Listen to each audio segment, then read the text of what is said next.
Hey guys, Kellen back here with Inside Out Precision, and before we get started with today's lesson, I wanted to talk to you a little bit about exactly what our tagline, "Precision is the Decision," is referring to. Besides being kind of a cool little rhyme and a catchy line, what I'm really getting at with that is that if you want to really take your archery to the next level, you want to increase your accuracy, you want to increase your precision and your overall shooting game, you really need to decide to commit to the process. And when I say commit to the process, I mean, starting with the most basic fundamental skills, which our first three videos covered in stance, grip, and anchor point. While those seem like pretty simple, mundane things to master, by mastering those and committing them to muscle memory, you're laying the foundation that you can later build upon as your shot process progresses and as you continue in this sport. If you look at any of these top-ranked archers who are winning big tournaments, they may be posting, their pictures of targets with perfect scores online. They didn't get there by accident. They have spent countless hours behind their bow. Usually this time of year with indoor season rolling, they're shooting anywhere from 750 up to 1,000 arrows a week. And they've been doing that for years. So it didn't happen overnight for them. It's not gonna happen overnight for you. If you really wanna step up your game, up your X count, you need to pay attention to the details. Like anything in life, the biggest things lay in the details. So as we go through this process, I don't want you to get discouraged. Very, very few of you are going to go out and try what I've told you in these videos the first time and increase your score by 10 points. You have to commit these things to muscle memory, and there's no substitution for that other than being behind your bow, shooting arrows downrange. So keeping that in mind, I want to get into something today, which is draw length. And if you're a first-time shooter, you probably have no idea what your draw length is. And if you're going to get set up with a bow, when you walk into your local pro shop, probably the first thing they're going to ask you is, what is your draw length? So a very simple measurement you can do at home. All you need is a tape measure and maybe a piece of yarn if you don't have somebody to hold the tape measure for you, is stand up against a wall, put your arms out straight, not stretching them as far as you can, but just, shoulders down, arms come up, and you're going to measure fingertip to fingertip, so your wingspan. You're then going to take that number and divide by 2.5, and the number you come up with should be generally within about a 1/2 inch to 1 inch of what you are going to end up at with your draw length. So again, if you don't know what your draw length is, or maybe you feel like you're a little short or a little long, you can do that math and it'll ballpark you. For example, my draw length is set right now at 29 3/8 inches on my target bow, and when I do the equation, it gives me 29.6. So I'm within about 1/4 of an inch of what the equation says. Now, so you've got your draw length figured out. We're going to start with what the front half of your body should look like at full draw. And I understand there are going to be some guys that have a little variation on this. Some people shoot a little more bent arm, some people shoot a little straighter arm, but there's a few concepts that need to remain consistent, so I'm going to go over those now. So my front arm, when I draw the bow at full draw, should have what I call a natural amount of bend in my arm. So if my arm is at my side and I bring it, keeping this shoulder down, I bring it straight up, not extending my arm, just bringing my arm up to about eye level, so my hand is about eye level. That natural amount of bend that occurs in my arm right here, although it looks straight, there is a slight bend in that arm there, is about the right amount of bend in my opinion, at least for me, and a lot of the guys that I see, successful shooters that I see, that seems to be the amount of bend that they have in their front arm. So if you come up and you have to bend that arm a bunch, this much, to get into your anchor point, your draw length might be a little bit short. Conversely, if you have to come up and this front arm is completely locked and your shoulder is extended, that's the big telltale sign. If this shoulder is high and pushed all the way forward, you probably need to shorten that draw length up a little bit. So again, there are some variations in there. I know, for example, Pearce, probably one of the most prolific female archers in the game, just archers in general, never mind female. When you watch her shoot, she shoots a straight front arm. But the key there, this shoulder is down and it's not, her lat is not all the way extended out here. So The reason that's important is because if this bow doesn't have a little bit of room to move forward on the follow through, so that split second after the arrow leaves the bow, there's the follow through. If that arrow or if that bow can't move forward just a little bit, that energy is going to go somewhere, and most likely it's going to miss a little bit right or a little bit left. So even though her arm is straight, she has a bit of a cushion here up against with her lat and her rib cage here, so that when that bow goes off, that arm moves, boom, towards the target for that split second. Conversely, with a little more bent arm, you may see some guys who have a little more bend. For example, Chance Boboff, who he can aim better than probably anyone in the game, and you'll notice he's got a pretty fair bend in his arm, but the shoulder is still down. The shoulder does not come up. And a lot of guys I see that have too short of a draw length, that shoulder will come up as well as the arm bends, and then it acts as a hinge, and you'll get a pin that wants to start in the middle and then start dropping on you. So to kind of recap it, arm at your side, put your hand on your shoulder. You don't want this hand to come up when I bring the arm up. That shoulder needs to stay low with my hand. Bring the arm up about eye level, and just that natural amount of bend is a good place to start. I can't shoot a straight arm because I have slightly double jointed elbows, so if I try and lock my arm out like I was talking about Pearce does, if I try and lock my arm out like that, it gets on this precipice where it doesn't know if it wants to hyperextend or come back to slightly bent. So I just keep it slightly bent. It's a strong position for me. I can keep my alignment good, and I think it's a good starting point for most archers. So now we've got the front half covered, let's talk about the back half.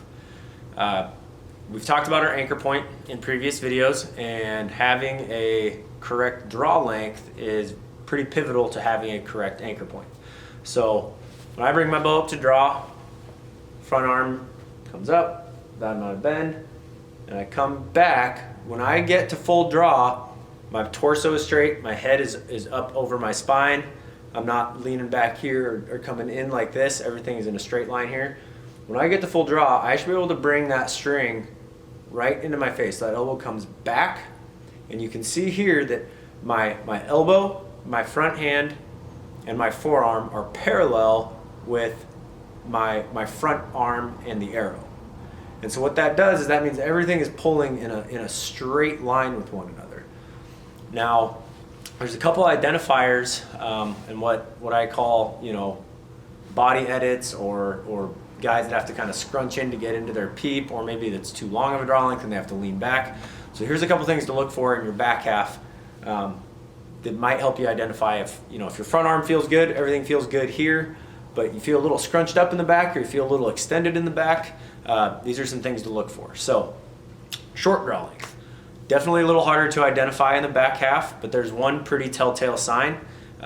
It's pretty easy to spot. If the front arm is good, shoulders down, arms has a slight bend in it, but they come in and they have to raise this shoulder and this elbow to get into their anchor point, that's a pretty telltale sign that draw length needs to be lengthened out. Even though that string and the anchor point will look good, the fact that I have to bring my shoulder up to get there throws off my alignment. And what I mean by that is when my back elbow is significantly higher than my front hand, and this shoulder is higher than my front shoulder, so you can see here from my elbow down to my front shoulder is a line, is a downhill slant as opposed to being level.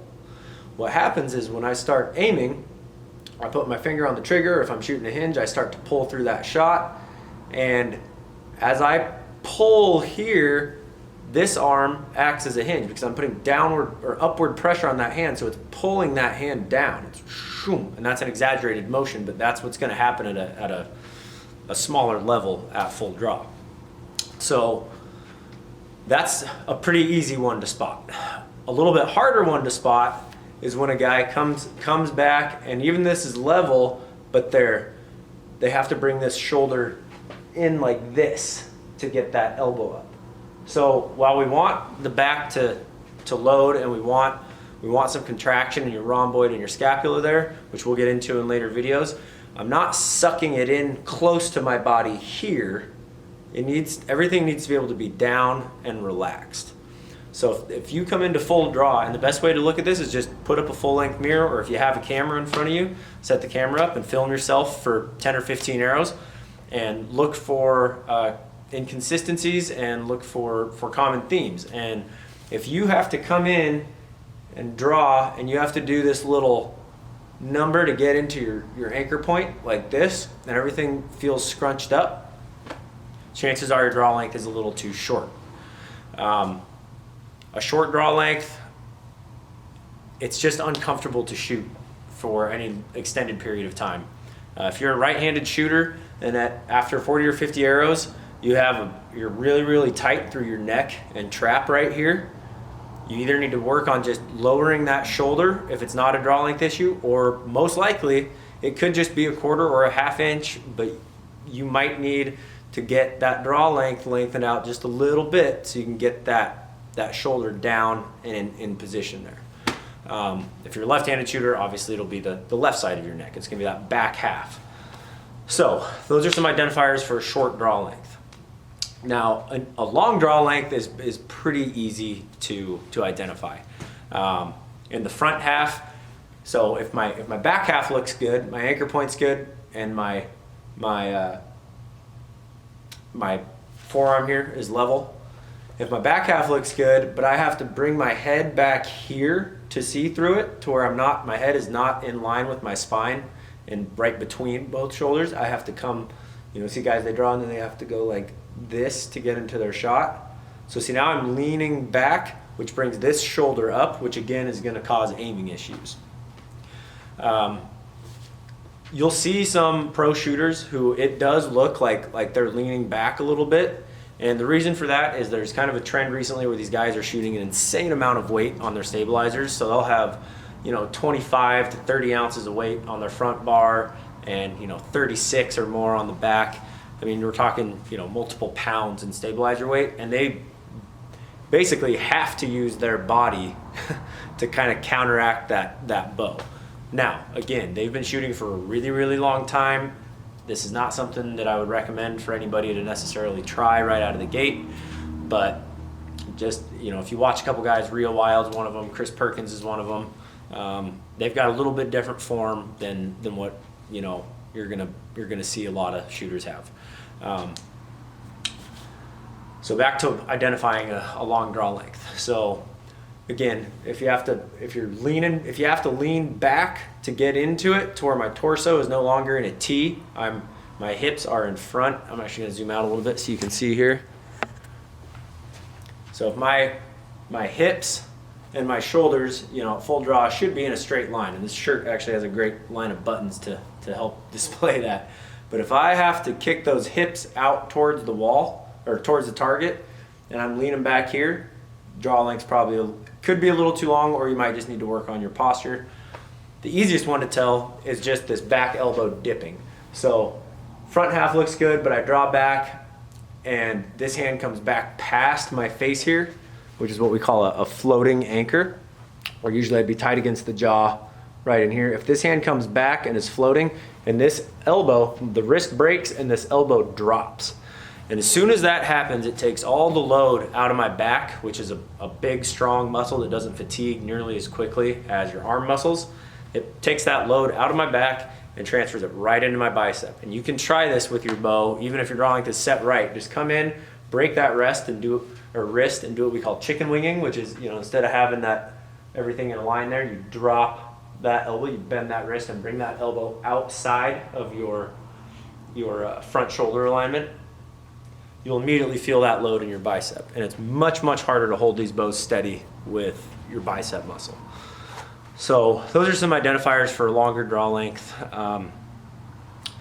Everybody's gonna have one that works best for them, but again, if you might be feeling like you're a little scrunched up, your neck and your traps are getting tired after 20, 30 arrows, try lengthening it out a little bit. If you feel like if that bow feels really, really heavy to you and you feel really extended here and this back elbow is low, try shortening up your draw length a little bit. Once you find one that works for you, stick with it. Generally speaking, your draw length is not going to change a whole lot, at least not rapidly. You're not going to be, unless you're a teenager who's growing real fast, you're not going to start off being a 29 and then 6 months later be a 31. some people, you know, over time, they get older, they shrink a little bit, they shorten up. Actually, my boss has a good example of that. Wayne used to shoot 29 inches. Now I think he's shooting 27 and a half, even though he's my height. And that's just all determined by arm length. I have a fairly long, you know, I'm right just above 6 feet, but I have a 75 foot or 75 inch wingspan, excuse me. Whereas he has a shorter wingspan than he is tall.